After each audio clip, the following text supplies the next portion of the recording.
Buenas noches a todos y todas, bienvenidos a otra edición más de estos Facebook Live que ya hemos hecho costumbre de hacer transmisiones todos los jueves con temas de interés para todos y todas, de cosas que están pasando en Puerto Rico, pero también asuntos de carácter legal que les puedan interesar porque afecten su vida diaria. Hemos tocado en otras ocasiones temas laborales y en esta noche queremos tocar el tema de los antecedentes penales, el despido y el discrimen laboral, toda vez que hay unas decisiones, hay una decisión reciente del Tribunal Supremo de Puerto Rico que toca este tema y otras decisiones que también se habían publicado en el 2019 que nos gustaría discutir con ustedes. Como siempre, quiero agradecer a la delegación de Ponce del Colegio de Abogados y Abogadas de Puerto Rico que siempre auspician estas programaciones y nos ayudan a compartirlas para llegar a más personas. Así que muchas gracias, como siempre, a la delegación de Ponce. Y vamos a dar un contexto, a hablar un poquito del contexto de lo que es la legislación vigente en términos de despido, de discrimen, lo que son las cláusulas constitucionales que están envueltas en estos asuntos. Y luego entonces pues discutiremos los casos y nuestras impresiones sobre lo que el Tribunal Supremo ha resuelto en esos casos y lo que vemos que podría ser materia de litigación en un futuro o que sea objeto de legislación por parte de la legislatura y el gobierno. Así que vamos a comenzar. Sí, lo primero que quiero establecer es como que un contexto bien amplio de cuáles son las disposiciones legales que aplican a la situación de la utilización de un certificado de antecedentes penales en el proceso de contratación de un empleado o el efecto que pueda tener durante la vigencia de un empleo el que el empleado haya sido condenado, ¿verdad? Por un delito, ¿verdad? Una violación del Código Penal o de cualquier ley especial. Primero, obviamente, hay que mencionar que hay una constitución del Estado Libre Asociado que establece la protección a la dignidad humana, establece la protección contra discrímenes relacionados al género, la condición social, las ideas políticas, toda una serie de circunstancias, la mayoría de ellos que tienen que ver con la naturaleza del ser humano y algunas que tienen que ver con las libertades políticas. Y también hay una disposición muy importante del artículo 2, sección 19, que establece que el sistema correccional debe estar dirigido a la rehabilitación de las personas condenadas de delito. Y dentro de ese contexto de unas protecciones que tienen una importancia en el ámbito laboral, hay unas leyes que prohíben el discrimen por esas circunstancias que están especificadas en la Constitución y por algunas otras circunstancias adicionales como lo son el ser considerado una persona víctima de violencia doméstica, como lo son los veteranos, como lo es el género o la orientación sexual o preferencia sexual, que se han ido añadiendo a la ley 100, la famosa ley 100, que es la que prohíbe el discrimen y que básicamente está implantando la política pública de dignidad humana y de provisión del discrimen irrazonable y arbitrario. También hay una disposición legal que es bien importante en esto de las relaciones laborales, que es la ley 80, que es la ley que establece que el patrono no puede despedir injustificadamente a un empleado y establece una serie de criterios que ayudan a la determinación sobre si un despido es justificado o injustificado. Y entre estos criterios obviamente está el que la falta que haya cometido la persona sea una falta que afecte las operaciones del negocio o que esté prohibida expresamente por el patrono por razón de la reglamentación, protocolos internos, ¿verdad?, que haya en la compañía. Por eso es tan importante en el proceso de reclutamiento y de administración de recursos humanos en que el que todo el mundo esté al tanto de los requisitos de trabajo y los requisitos operacionales y las normas de conducta de los patronos, y una falla en la divulgación apropiada de estas normas puede hacer que un proceso disciplinario no prospere, y si ese proceso disciplinario conduce a un despido y el despido ocurre por una conducta que no estaba expresamente regulada, pues el empleado podría alegar que no conocía la información que estaba de la conducta que estaba prohibida, a menos que esta conducta sea de una magnitud tan grande que el propio estatuto, la ley 80 establece que afecta las operaciones, ¿verdad? Del negocio, la sana operación del negocio, y ahí podría darse un despido aunque no haya una especificidad en la normativa de la empresa, porque realmente no pueden convivir el patrono y el empleado por la gravedad de la falta en que se incurrió. El otro asunto, ¿verdad?, que puede motivar un despido es cuando el patrono implanta una medida disciplinaria que, por ejemplo, una suspensión que se extienda por más de 3 meses. Si hay una sanción disciplinaria de suspensión del empleo o del empleo y sueldo, pues esta no se puede extender más de 3 meses, porque de ahí en adelante se considera un despido, y si no hay razón para esa suspensión, el despido sería injustificado. La ley 80 establece la penalidad que tiene el patrono por hacer un despido injustificado, y el procedimiento que se utiliza para ventilar ese tipo de casos es un procedimiento que se llama sumario, porque se trata de llevar con la mayor rapidez posible, aunque a veces esos trámites y esos casos duren mucho tiempo. Eso puede ser que vaya en contravención del trámite sumario, pero está en la ley y uno puede exigir procedimientos que puedan ser compatibles con este carácter sumario, y uno puede reclamar al tribunal que se haga los señalamientos sin sujeción a calendario. Así que tenemos una constitución, establece que hay una protección a la dignidad humana, que establece que no se puede discriminar por razón de condición social y económica, y hay una normativa legal aprobada por la legislatura, que hay una ley 80 que prohíbe el despido injustificado, y una ley 100 que prohíbe el asunto del discrimen, tanto en la etapa de reclutamiento, que es bien importante. El patrono no podría discriminar por las razones prohibidas en el proceso de contratar a un empleado, y tampoco puede hacerlo durante el trámite de operar el negocio y relacionarse con ese empleado. Ahora, la controversia que queremos abordar es aquella relacionada a las personas que tienen antecedentes penales, o las personas que estando trabajando, ¿verdad?, estando empleadas con un patrono, incurren en una conducta delictiva, y cuáles son las consecuencias que esto puede acarrear. Y hay una jurisprudencia bastante reciente, ¿verdad?, que toca ambos temas y que presenta un choque entre varias disposiciones constitucionales, porque si bien es cierto que el asunto del sistema capitalista y la reglamentación de las relaciones obrero-patronales tiene unas protecciones al patrono y a la discreción que tiene el patrono de tomar las decisiones apropiadas en su negocio, como es contratar y despedir, pues tiene que hacerlo dentro de unos contornos específicos para evitar que se mancille la dignidad humana o que se incurra en un discrimen particular. Y por el otro lado está también estas cláusulas que hemos mencionado, de la protección a la dignidad, de la prohibición del discrimen, de que el sistema correccional propenda a la rehabilitación de las personas condenadas. Pues chocan esos valores. Y cuando un patrono, que es norma prácticamente en el sistema capitalista, va a reclutar a una persona, pues la inmensa mayoría de los casos le pide un certificado de antecedentes penales, donde ahí, a menos que se haya logrado eliminar antecedentes penales por el procedimiento de ley, pues ahí van a aparecer las condenas que pueda tener la persona. Y eso plantea la pregunta si el patrono puede, a base de esa información, sin indagar más a fondo, puede despedir o no contratar a ese empleado. La otra circunstancia que podría dar base a un choque entre esos valores es, estando la persona empleada,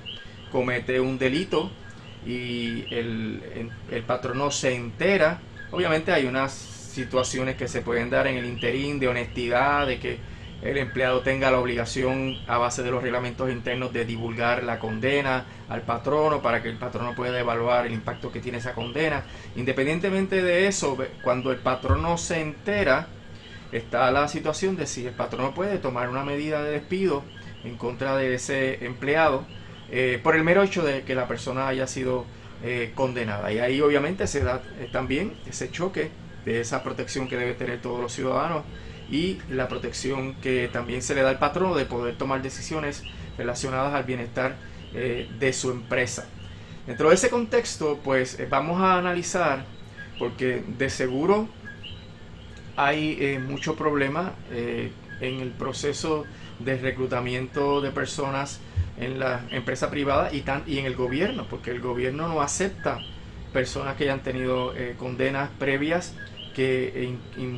incluyan depravación moral. Y ese concepto es un concepto un poquito amplio, pero que es importante entender, ¿verdad? Hay delitos que por su naturaleza no implican que la persona está torcida moralmente, ¿verdad? Que tiene una malicia particular, una actitud para delinquir, un menosprecio por la seguridad, por la salud de las víctimas, o que implica malversación de fondos públicos, implica falsificación, que el delito en sí lo que implica es que la persona realmente actuó con malicia, con intención de causar daño. Ese tipo de delitos son los más serios. Y, por ejemplo, para solicitar empleo en el gobierno, si tú tienes un historial previo con un tipo de delito que implique depravación moral, no te van a emplear. Y eso entonces plantea la pregunta, ¿hasta dónde llegan esas disposiciones en cuanto a la prohibición del discrimen y la dignidad humana frente a este derecho que tiene el patrono? Tomando en cuenta ese contexto general, pues le voy a pasar el batón a Jessica para que explique estos dos casos que son principales para poder analizarlos a fondo y poder hacer recomendaciones de política pública, porque lo que traen los casos son elementos bien importantes,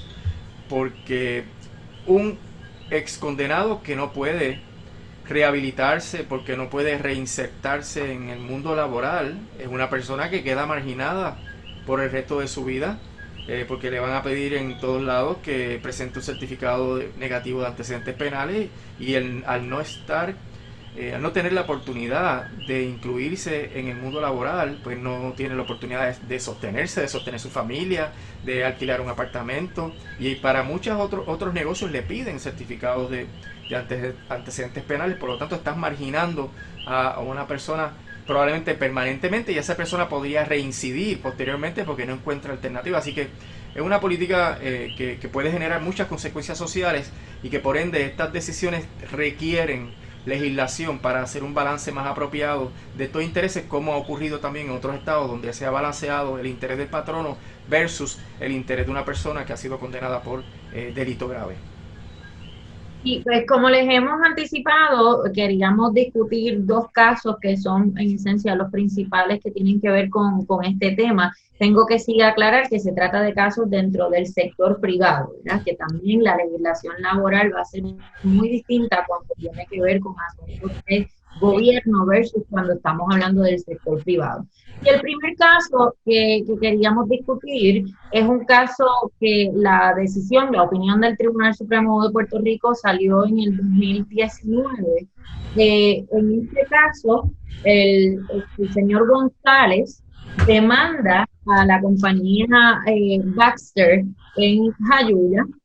porque el señor González trabajaba en Baxter desde hacía muchísimo tiempo. Me parece que la decisión detalla que trabajaba allí desde el año 98. Y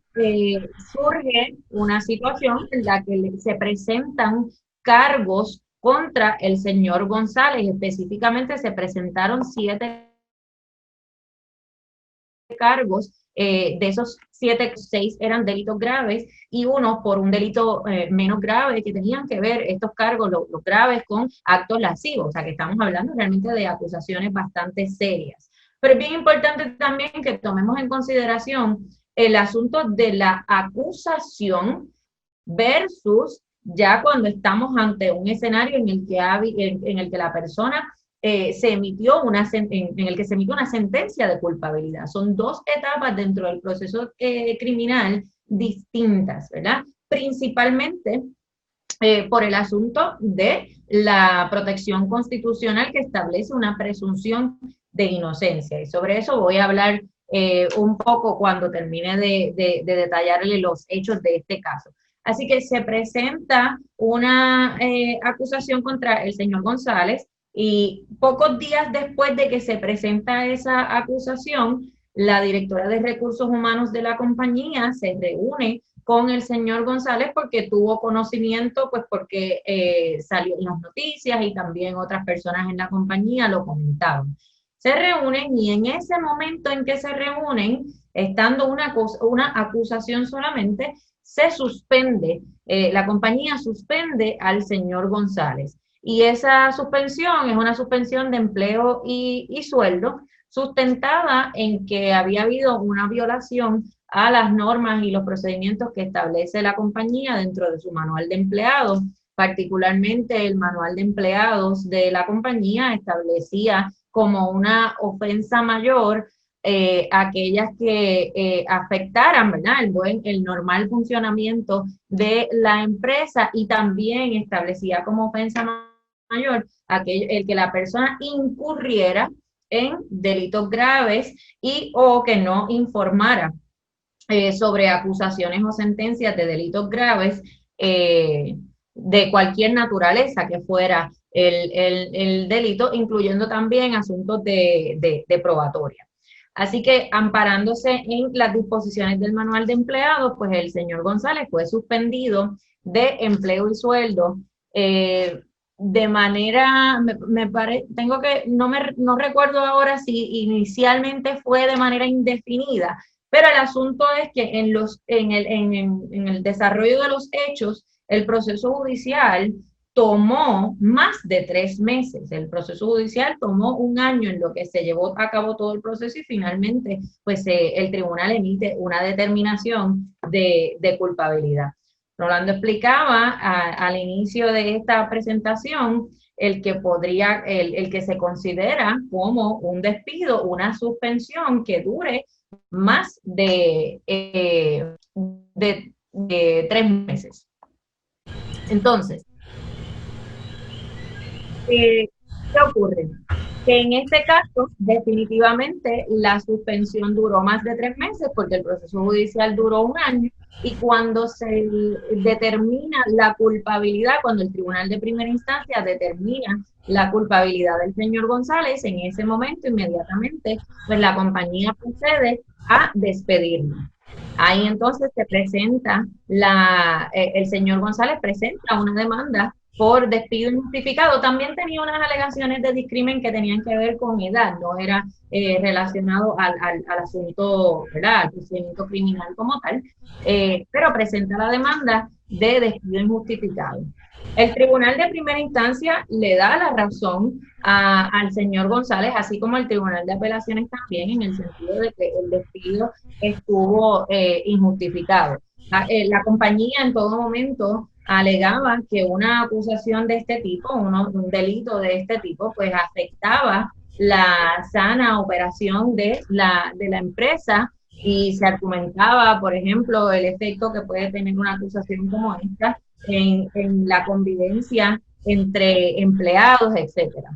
El tribunal, como mencioné, el tribunal de primera instancia y el tribunal de apelaciones le dan la razón al señor González y condenan a la compañía a que pague lo que corresponde por mesada conforme a la ley 80, pero la compañía recurre al Tribunal Supremo.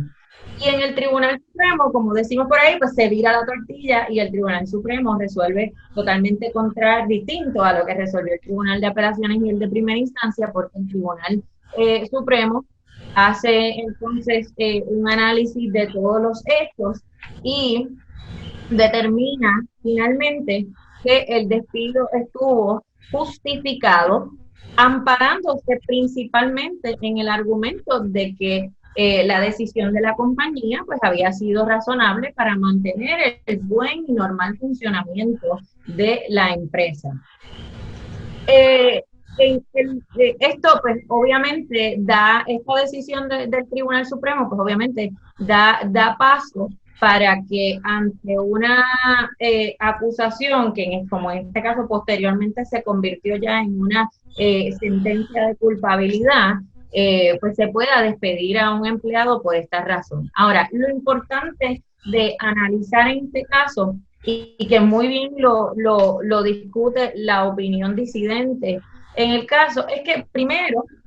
hay como mencioné ahorita, está el asunto de la presunción de inocencia, que toda persona se le presume inocente hasta tanto el Estado no pruebe su culpabilidad más allá de dudas razonables.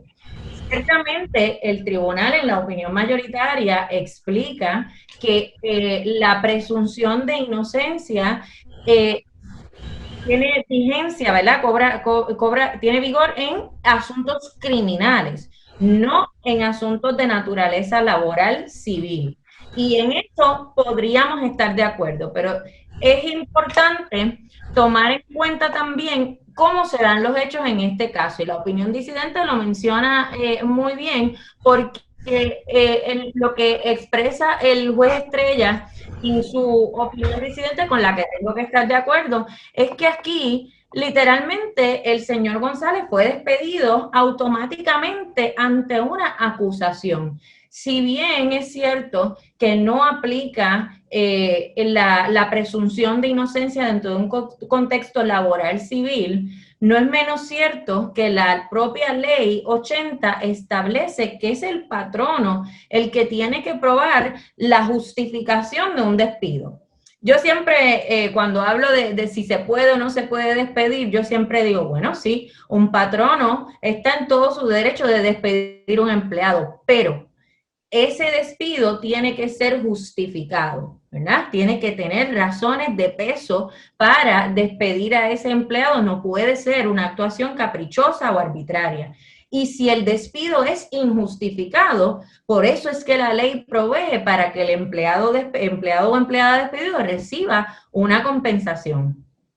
Entonces, la ley establece que es el patrono quien tiene que probar la justificación del despido, distinto a cualquier otro caso civil donde uno como demandante tiene que establecer que tiene derecho a lo que está reclamando. En un caso laboral, cuando una persona demanda es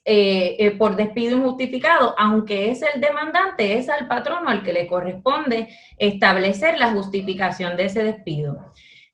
Podríamos discutir en otro momento si luego de la reforma laboral eso se mantuvo o no se mantuvo así, pero en este momento, con los hechos de este caso, pues ciertamente sí estaba esa obligación del patrono de establecer la justificación del despido. Y lo que menciona el juez Estrella en su opinión disidente es que tan pronto hubo una acusación, el empleado fue suspendido de empleo y sueldo, y una vez fue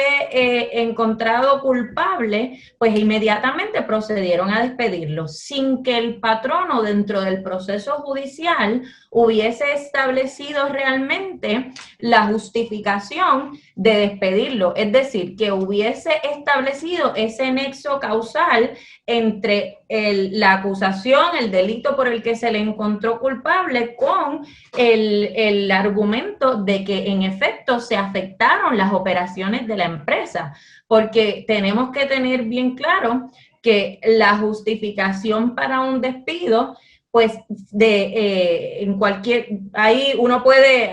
despidos que pueden ser por razones económicas de la empresa, pero cuando tienen que ver con asuntos de desempeño o de conducta de un empleado, pues tiene que estar ese nexo causal, esa relación entre las actuaciones del empleado y cómo esas actuaciones del empleado han afectado el buen y normal funcionamiento de la empresa. Y lo que el juez dice es, aquí el expediente está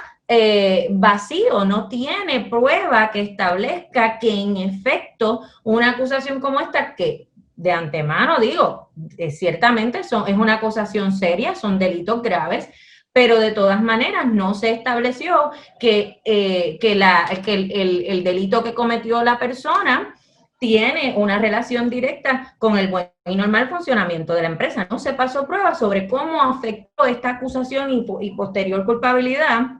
a las operaciones de la empresa. El tribunal, cuando yo leía la opinión mayoritaria, veía que el tribunal establecía como ejemplos otros casos que ya se habían resuelto, en los que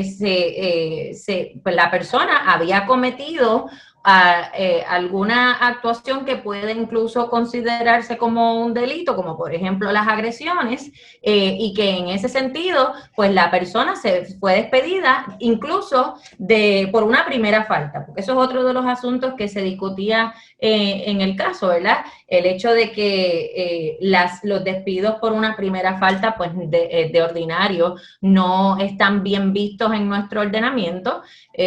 porque, ¿verdad? El despido tiene que ser siempre esa última alternativa dentro de lo que son los procesos disciplinarios en la empresa. Pero ciertamente hay situaciones donde hay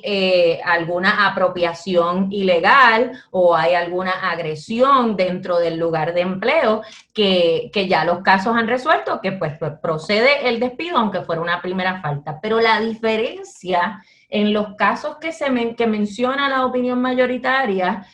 un poco como para sustentar la determinación que se está tomando,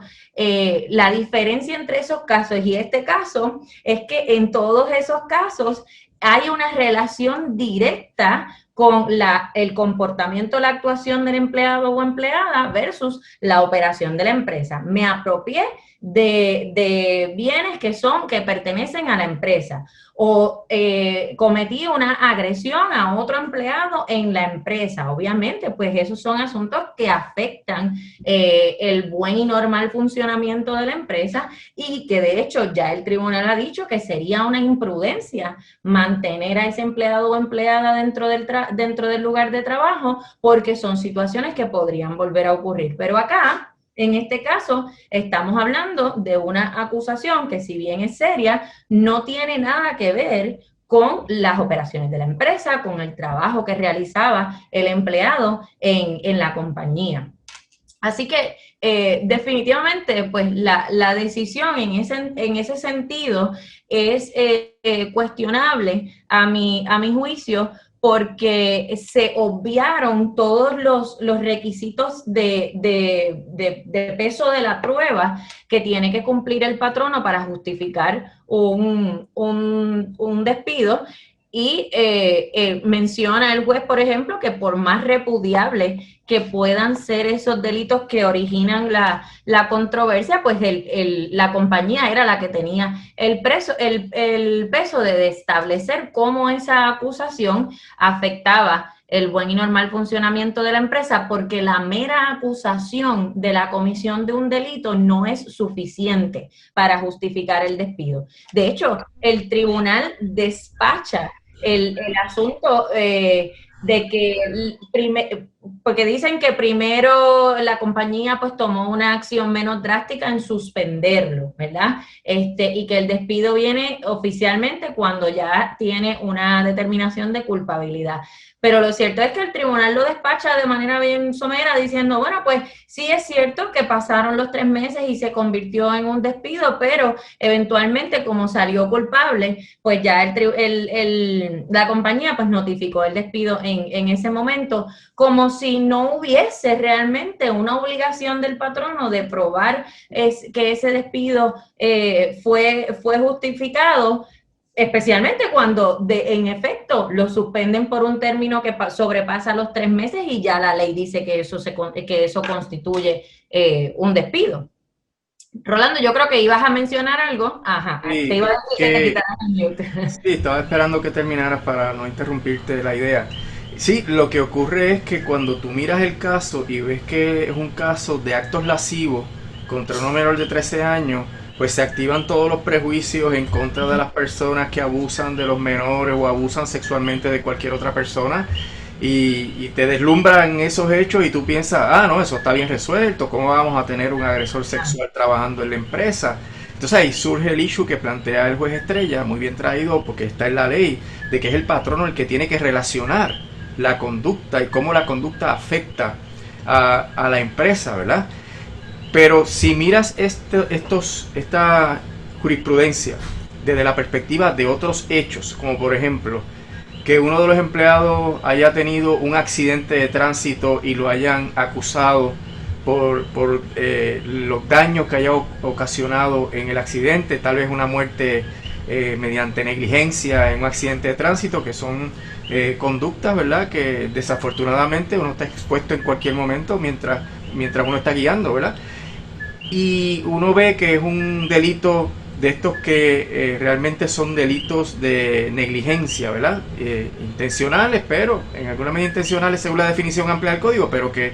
el elemento esencial o principal es la negligencia. Pues entonces ahí tú te das cuenta, caramba, voy a perder mi empleo, o la persona está sujeta a perder el empleo meramente por el hecho de que se haya acusado a la persona de un delito. Porque hay muchos tipos de delitos, ¿verdad? Uno puede estar acusado por pisar la grama o por violar la orden ejecutiva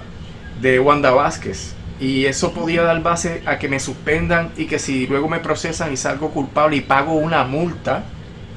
y eso da base al patrono para despedirme. Ahí es que se ve el lado injusto de la decisión, y ahí es que se ve lo bien que expresó el juez Estrella su posición de que el patrono no puede automáticamente tomar una medida disciplinaria contra el empleado sin hacer la conexión, el nexo causal entre esa conducta y cómo esto afecta a las operaciones de la empresa, porque es una conducta fuera del trabajo. Y no No es una solamente conducta. Sí. ¿Qué pasa si la persona pasa por todo el proceso judicial y al final del camino pues no es culpable, ¿verdad? Porque aquí automáticamente pues lo suspenden, y uno podrá decir, pues como decía el tribunal, es una medida menos drástica. Ok,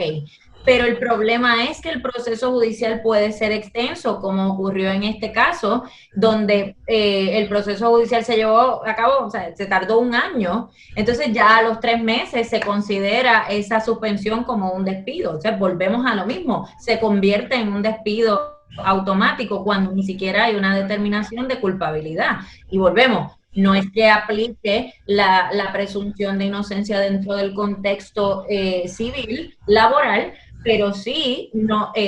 definitivamente en mi opinión es que no puede ser una determinación automática por parte de la empresa cuando ni siquiera has tenido los efectos de lo que pueda representar esa acusación o ese proceso judicial pendiente dentro de las operaciones de la empresa, porque pueden haber, y va a depender también del delito, como tú mencionas, pueden haber delitos que sí puedan generar más pasiones entre los mismos empleados, pues porque por la naturaleza del propio delito por el que se acusa, pero aquí parecería, ¿verdad? Porque no entran a hacer ningún tipo de distinción entre este delito u otro, entonces parecería que el tribunal pues está avalando el que por meramente una acusación, independientemente del delito que se trate, pues que se pueda proceder con una suspensión que eventualmente se convierta en un despido sin ni siquiera justificarlo.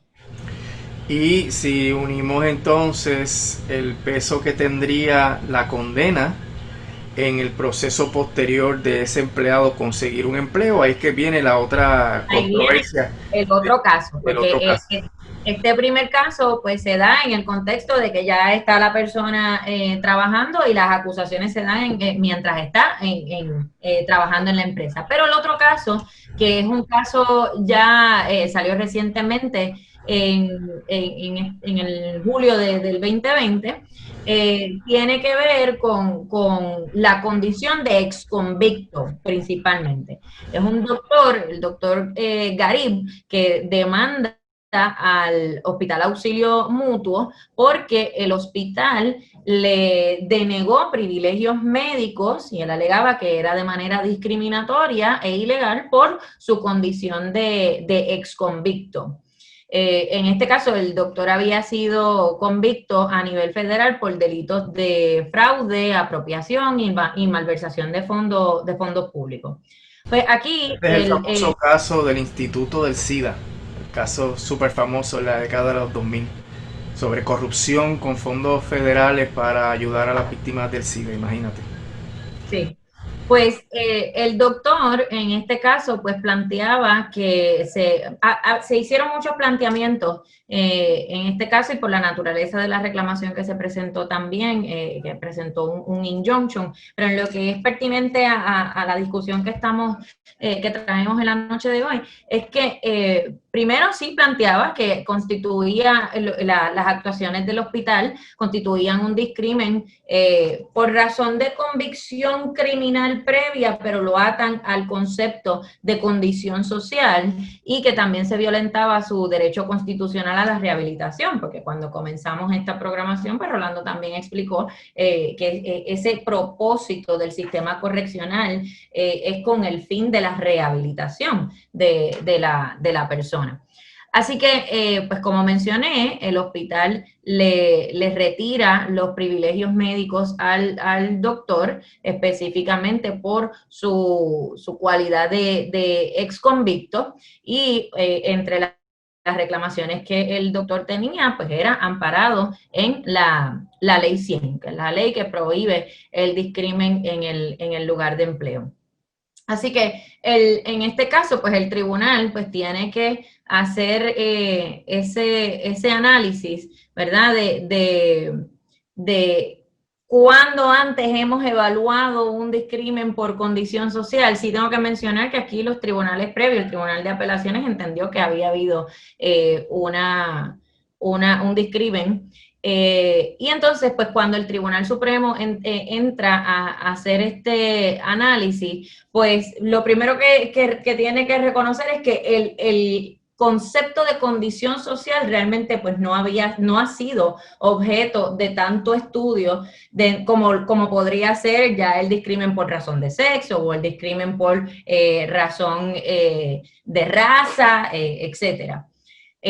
Sabemos que la Constitución establece en el artículo 2, sección 1, la prohibición al discrimen por razón de raza, color, sexo, nacimiento, origen o condición social, ni ideas políticas o religiosas. Pero la ley 100 pues va más allá a establecer otras instancias que también serían condiciones protegidas de discrimen, y el tribunal pues hace todo ese análisis, se va primero a lo que es las disposiciones originales de la Constitución y lo que disponía originalmente la ley 100, que en esencia lo que hacía era copiar lo que decía la Constitución, y luego entonces,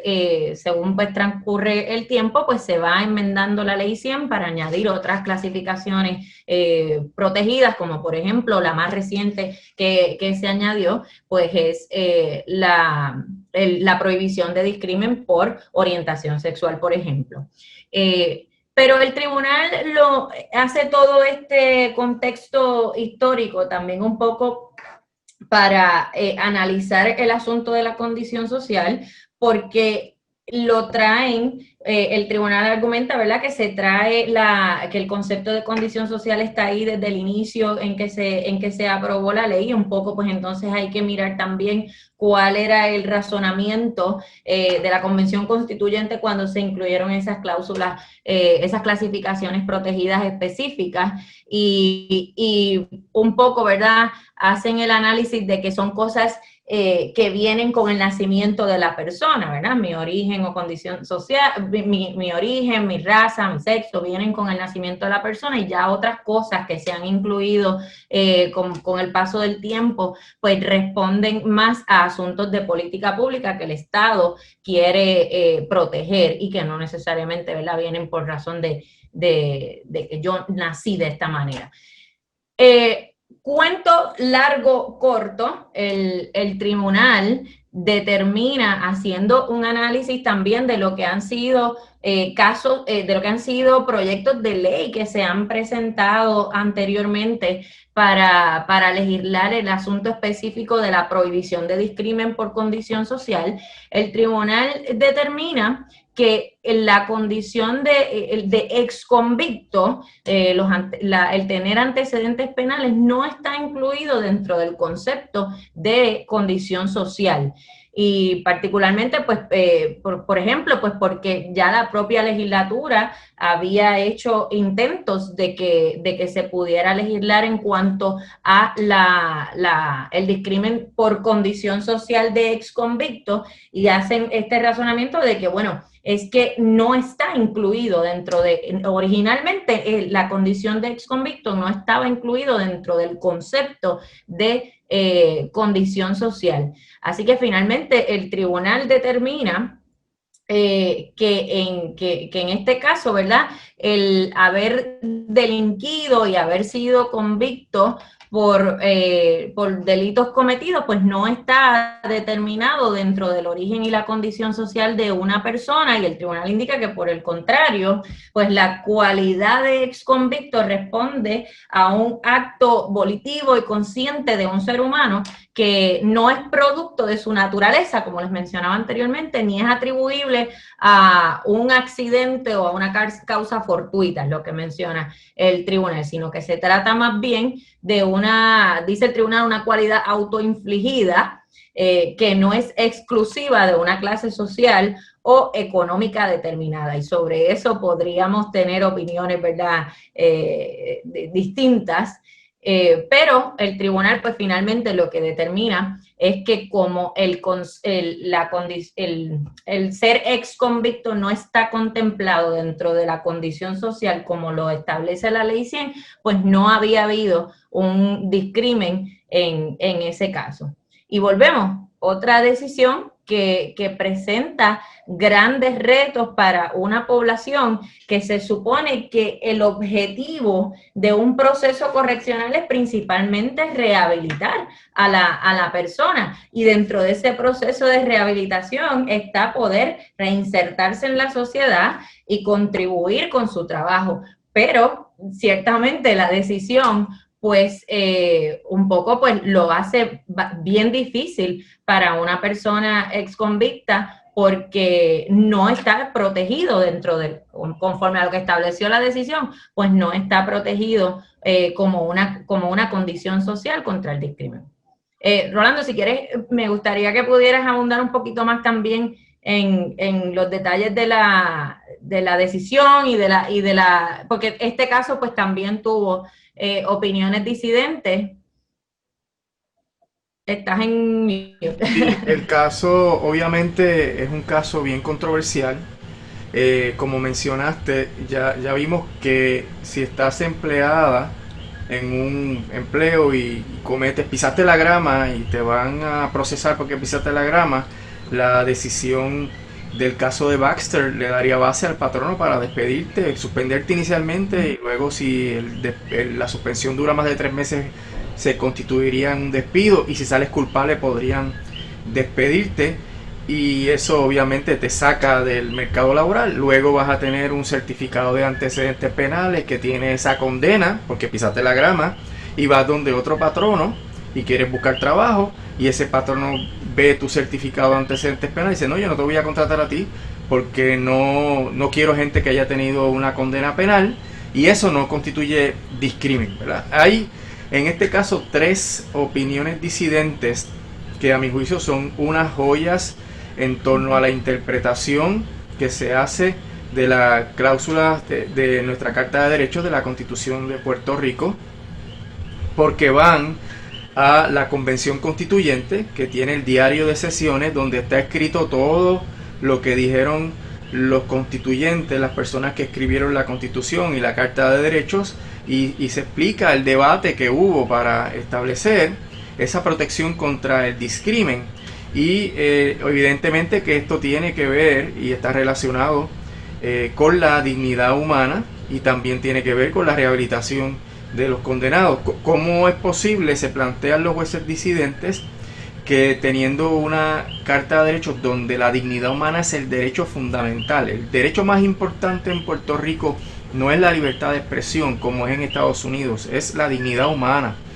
y la Constitución se interpreta de una manera más amplia, es de factura más amplia, como dice el tribunal, a la hora de interpretar las prerrogativas y los derechos civiles. Y esta Constitución tiene que interpretarse armónicamente. No se puede uno poner unas gringolas y mirar una cosa y no mirar las otras y en su conjunto. Y básicamente los 3 jueces disidentes, que me extraña por qué no escribieron juntos, pero cada cual quiere dejar su legado, obviamente. El juez Estrella emite una opinión disidente que está bien a tono con la que emitió en el caso de Baxter, porque en el caso de Baxter, que es el despido por la condena por actor lascivo, él fue el único juez disidente, pero muy consistente con que a las personas hay que darle el due process legal de la ley 80, que implica que el patrono tenga que establecer esa vinculación racional entre la conducta y las operaciones de la empresa. Y en este caso, del caso de Garib, también disiente, junto con la jueza Maite Oronoz y al juez Ángel Colón, haciendo un análisis de lo que dice la Constitución, viendo lo que dijeron los constituyentes y estableciendo sin lugar a dudas, a la luz de esos textos y de la hermenéutica, que es la ciencia de la interpretación de los textos, de que esta cláusula de protección de origen social no excluye los asuntos que tienen que ver con tu convivencia en la sociedad, que tienen que ver con las cosas que te puedan pasar en la sociedad. Y ellos utilizan las teorías de análisis de las controversias de discrimen, que implican la protección de las minorías que han sido marginadas, discriminadas, que no tienen acceso a los procesos políticos y que todo el mundo las descarta y le da de codo. Esas minorías discretas, ¿verdad?, como dice el Tribunal Supremo de Estados Unidos, hay que extenderles el manto de la protección legal, y ellos plantean que los confinados, y utilizan muchos textos también de juristas, ¿verdad?, académicos y expertos en el tema, los confinados son una minoría de la sociedad que es víctima de unos estigmas, que si bien es cierto, cometen unos crímenes y la ley establece cuáles son las penalidades, independientemente de que entendamos que las penalidades están totalmente desproporcionadas, ¿verdad? En Puerto Rico tenemos las penas más altas tal vez del planeta. Pues una vez cumplen con esas penas, se supone que se activen otras cláusulas. Ya esa persona es una persona con todos sus derechos civiles, porque no está privada de la libertad, es una persona que tiene la misma dignidad humana que una persona que sea un residente en un convento o un monasterio budista, ¿verdad? No importa la santidad, en términos de igualdad, a base de la dignidad, tiene la misma dignidad, y después que sale de la cárcel y cumple su obligación con la sociedad, hay que ayudar y apoyarlo para que se reintegre en la sociedad, porque si no va a continuar como una persona marginada, y esa persona marginada va a ser propenso a delinquir otra vez y a repetir el ciclo de las personas, ¿verdad?, que están en unos niveles socioeconómicos, no tienen acceso a los bienes, servicios, oportunidades de educación, oportunidades de empleo, y tienen que buscárselas y se van a la marginalidad. Y esa decisión que establece que con meramente la persona aspirante a un empleo presentar un certificado de antecedentes penales que diga que tuviste una condena previa, con eso meramente ya el patrono no lo emplea y el patrono no responde por ningún discrimen. Así que estos tres jueces dicen: la dignidad del ser humano es inviolable, ese es el derecho más importante, ese derecho cobija a todas las personas, incluyendo los que están dentro de la cárcel y fuera de la cárcel porque cumplieron su deuda con la sociedad. La Constitución tiene que interpretarse para que la dignidad cobije a todo el mundo. La Constitución no se interpreta por separado, se interpreta en su conjunto, y además establece la parte sociológica de esas opiniones, de que las personas que delinquen son víctimas de unas condiciones socioeconómicas y culturales que los hacen le dan una propensión a delinquir, que en realidad, que si todos tuviéramos que pasar por la vida que algunas personas desafortunadamente pasan, pues estarían igualmente propensas a delinquir, y que ese condicionamiento social y económico de marginación pues no se puede mantener indefinidamente, excluyendo a la persona totalmente de cualquier acceso a un proceso de rehabilitación. Yo puedo haber cometido un delito en mi juventud, y con esta jurisprudencia pues a lo mejor nunca hubiera conseguido un empleo. Si hubiera tenido el acceso a estudiar Derecho, a lo mejor ningún bufete me emplea. Primero, que me hubieran dado de codo en la profesión, porque el Tribunal Supremo mira a los aspirantes si tienen una condena penal en su certificado, y si la hay, el tribunal tiene que hacer un análisis sobre si esa persona merece acceder a la profesión. Así que el análisis que el tribunal hace con los aspirantes al ejercicio de la profesión es el análisis que debió hacerse cuando se presentaron las credenciales de Garib, porque uno de los planteamientos que se hacía y que hacen los disidentes, mira, había que mirar cómo una condena en el Instituto del SIDA por malversación de fondos impide que tú como médico puedas atender pacientes, porque no es para que estuviera en una plaza administrativa o en una plaza que iba a manejar fondos o el presupuesto, iba a ser director ejecutivo. No, era privilegio como médico, que es atender a los pacientes, hospitalizarlos, darlos de alta, etcétera. Así que, ¿qué relación tiene esa condena previa con las funciones que va a hacer Garib Basan? Lo están, en términos prácticos, condenando a la marginación permanente, ¿verdad? Hasta la muerte. Y eso lo que implica es que tú pudiste haber cumplido tu sentencia, 5 años preso, pagaste y las pasaste, ¿verdad? Las de Caín, sales a la calle y no puedes. La sociedad porque cumpliste el tiempo dentro del proceso correccional. Y luego la sociedad te cierra las puertas permanentemente y te excluye. Entonces, ¿cómo tú te vas a ganar el sustento? ¿Cómo tú vas a sostener a tu familia? ¿Cómo tú vas a aportar a la sociedad? ¿Cómo tú te vas a sentir cuando ya no puedes trabajar como médico? Fíjate que Garib recibió otra vez la reinstalación, o sea, se le reinstaló su licencia para ejercer la medicina. Estaba debidamente autorizado a ejercer la profesión. La Junta de Licenciamiento Médico entendió que él tenía las cualificaciones tanto morales como profesionales para ser médico. Entonces va al auxilio mutuo y el auxilio mutuo tienes una condena, pues para afuera, no te quiero aquí. Eso quisiera hacer la relación entre lo que vas a estar, en lo que te vas a estar desempeñando versus el delito por el que fuiste convicto. Esto da paso a que podamos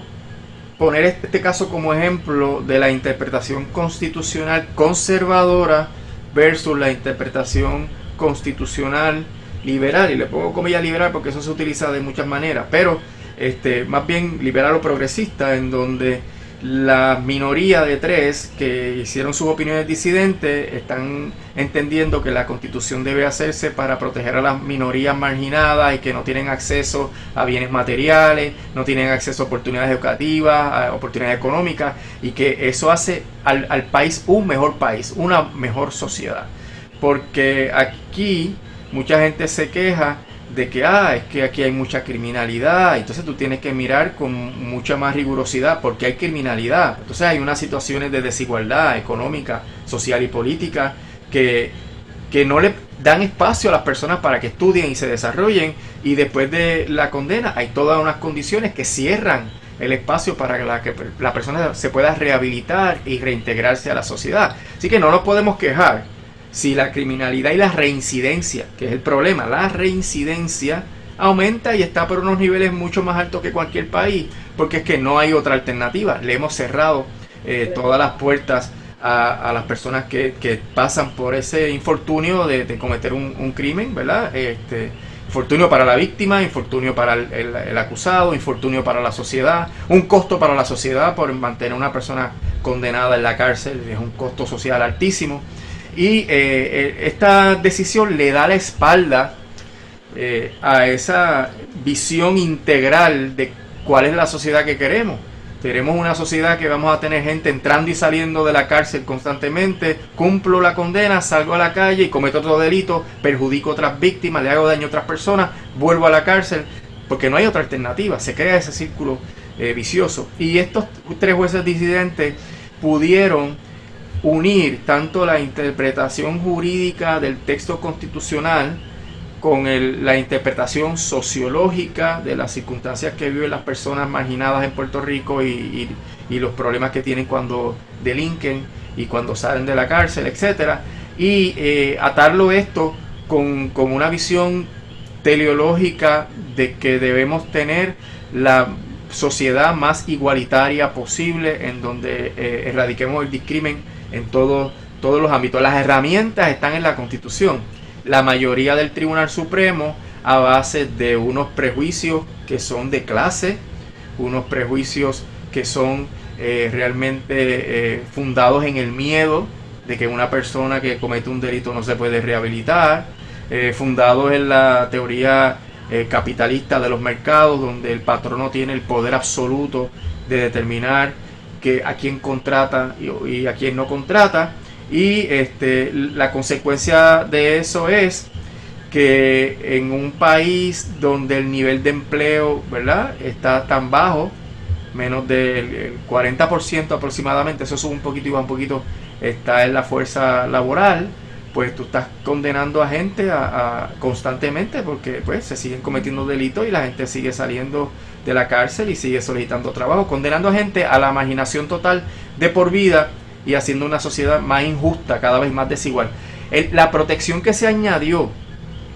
a los veteranos en la ley 100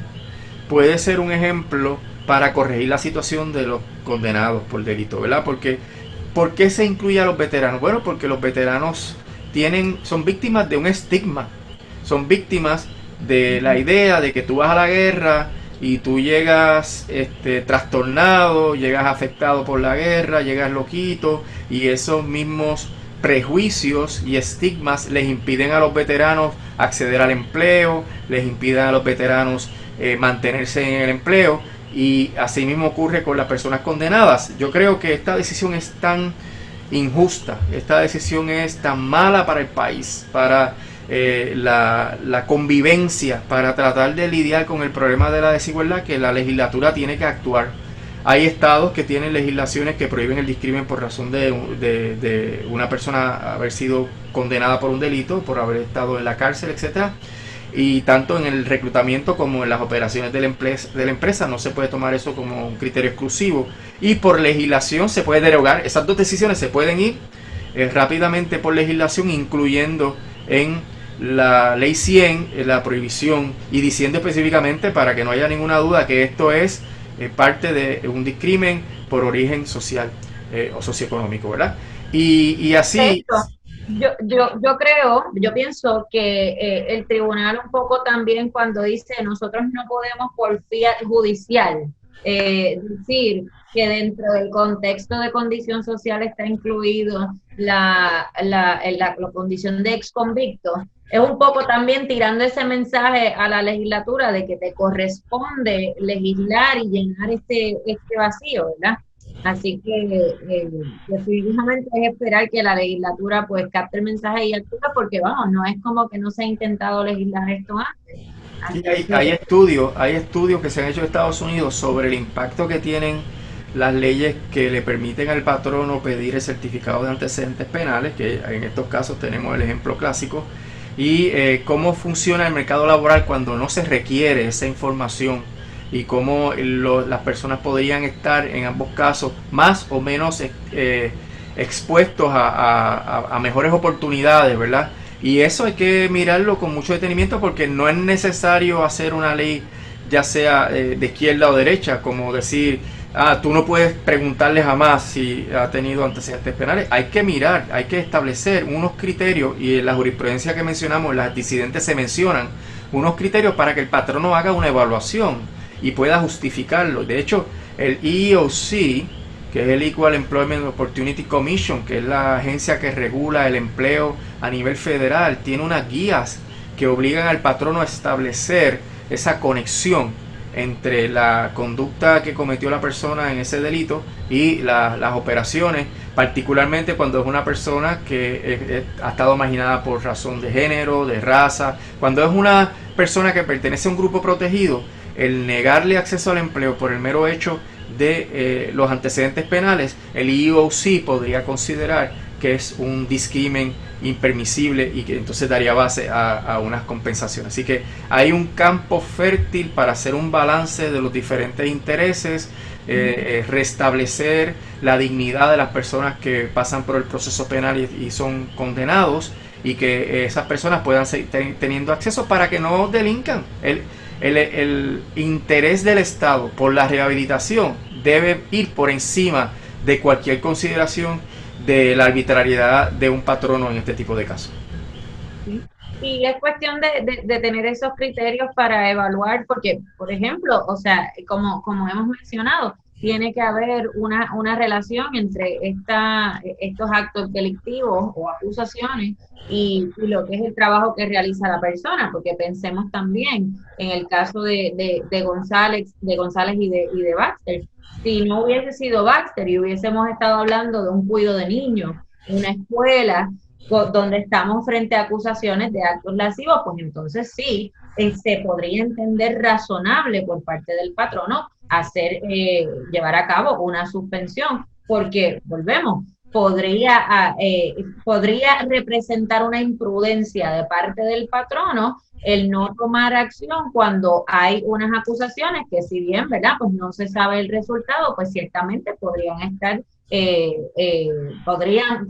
relacionadas con el trabajo que se lleva a cabo. Así que es cuestión de tener esos criterios, pero no puede ser definitivamente ya de entrada cerrarle las puertas a estas personas, porque si no, ciertamente, pues no se cumple con ese propósito de que puedan rehabilitarse y reinsertarse a la sociedad y asimismo contribuir. Así que esperemos, ¿verdad? Estaremos pendientes a ver cómo se va desarrollando esto. El último caso, pues acaba de salir ahora en el verano, como mencioné, así que ya veremos cómo se va desarrollando esta situación y si la legislatura pues actúa en cuanto a esto. No veo preguntas en los comentarios de Facebook, así que podemos ir dando por terminada la programación. Como siempre, quiero agradecerle a todos y todas, ¿verdad?, que se han conectado y que tenemos muchos que se conectan consistentemente con nosotros todos los jueves. Así que muchas gracias por patrocinar, ¿verdad?, estos esfuerzos y, como siempre, compártanlo para que podamos llegar a más personas. Siempre también agradezco a la delegación de Ponce, el Colegio de Abogados y Abogadas de Puerto Rico, por siempre decir presente y compartir estas programaciones. Así que solo me resta decirles buenas noches y muchas gracias a todos y todas. Nos veremos en la próxima. Hasta el jueves próximo. Buenas noches.